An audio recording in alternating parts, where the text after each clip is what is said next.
is a teaching aid based on human heart, a jigsaw puzzle on human heart, where the students can learn with a fun way, in a fun activity way.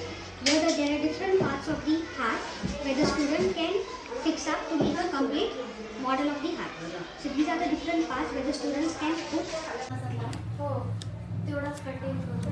ये जो शैक्षणिक सामग्री है, सहायक सामग्री Mane teaching add जो मैंने बनाया है वो इस प्रकार है। मतलब देवनागरी लिपि में जो है हर बच्चों को मात्रा वगैरह इसमें बहुत दुविधा होती है।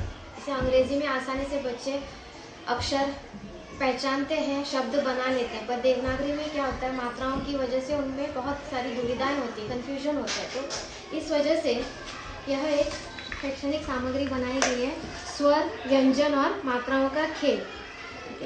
इसके अंतर्गत जिसके लिए वो ऊब जाते हैं देवनागरी लिपि सीखने के लिए, ये जो है हिंदी ही नहीं, कोंकणी, मराठी, संस्कृत सभी भाषाओं को इस्तेमाल की जा सकती है।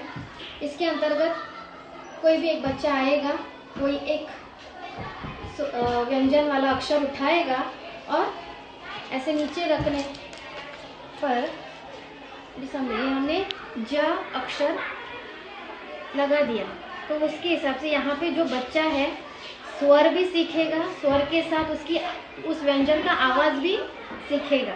जैसे कि पहला अक्षर है अ, तो अ से ज, तो अ की आवाज़ आती है। वैसे ही दूसरा स्वर है आ, तो आ की मात्रा लगाने से ज से जा हो जाएगा। वैसे आगे बढ़ने पर पता चलता है कि ई स्वर से ये रस्व ई है। Model of interior of the earth. This is the, if you do this like this, we are able to see this is the crust, mantle, core, and this is a inner core. This model, and the model is based on the parts of speech. So I prepared this running model. So here I have given the name parts of speech, and these are the definitions, examples, and sentences. So in working model of polygon. A polygon is a closed figure with 3 sides or more than that.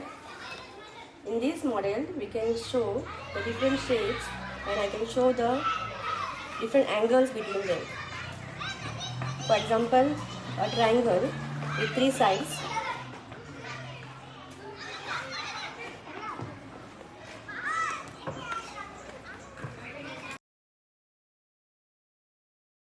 व्याकरणाचा एक महत्त्वाचा भाग म्हणजे शब्दाच्या जाती। इथे जो हा जे भाषिक खेळ आहे, या भाषिक खेळात वेगवेगळ्या 8 शब्दाच्या जाती आहेत।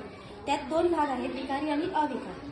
त्याच्यात जे उदाहरणे आहेत, इथे प्रत्येकाची व्याख्या आहे। इथे जे उदाहरणे आहेत ती खाली आहेत। इथे समजा आपण मुलांना सांगितलं की आता क्रिया विशेषण अव्यय याच्यातलं उदाहरण कुठलं आहे, तर त्याने काढायचं हे उदाहरण, आणि हा जो कब आहे त्या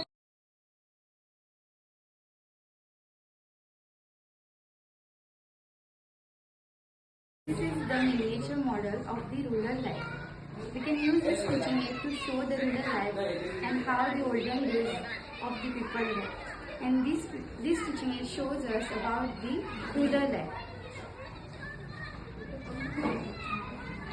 मराठी म्हणी मुलांना हल्ली कळत नाहीत म्हणून हे केलेलं आहे। आणि ह्या म्हणी अर्धी म्हण इथे दिलेली आहे आणि ती त्यांनी पूर्ण करायची। जसं की थेंबे थेंबे तळे साचे, करावे तसे भरावे. In English there are 26 letters, and out of that 5 are vowels and remaining are consonants. So we can this is a strips, we can move one strips and make a new word. Now suppose this is A, okay, vowel A. Now M A N, so it became a new word, M A N, man. Okay, now just move this strip, M A P, map. हा जे अंक आहे 1 2 3 4 5 6 7 8 9 10 हे पहिलीच्या मुलांना या अंकांची ओळख करून देण्यासाठी लिहिलं आहे। आणि तेच अंकाचा हा शब्द आहे, अंकाचा शब्द, आणि मुले हातात स्पर्श करून मोजायलासाठी हे मणी आहे। म्हणजे जितके अंक आहे तेवढेच मणी आहे। मराठी महिन्यानुसार त्याप्रमाणे सण येतात मराठी। आता मराठी महिने 12: चैत्र, वैशाख, ज्येष्ठ, आषाढ, श्रावण, भाद्रपद। काही लहान मुलांसाठी म्हणजे अ म्हणजे काय, अचा शब्द कुठला येतो, अ पासून अननस म्हणजे 2 ए झाले, एक अननस शब्द आणि अननस जो आपण खातो तो असे मिळून 2 मुलांना त्याच्यामध्ये समजतात. दुसरा आ म्हणजे आई, आई जी लहान मुलांची स्वतःची आई असते किंवा आई